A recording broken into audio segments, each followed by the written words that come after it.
Ayan, nagisa na ako. I-brown ko muna yung aking bawang tsaka sibuyas.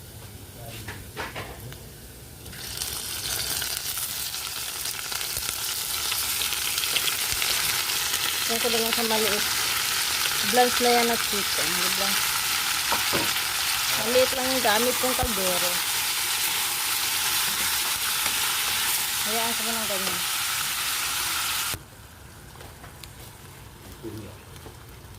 Nanganin lagi sila, no? Kung kailan natin napasukan, no? Okay. Matuloy yun.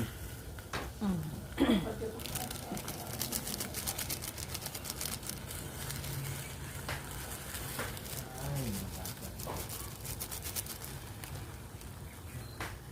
52 hours.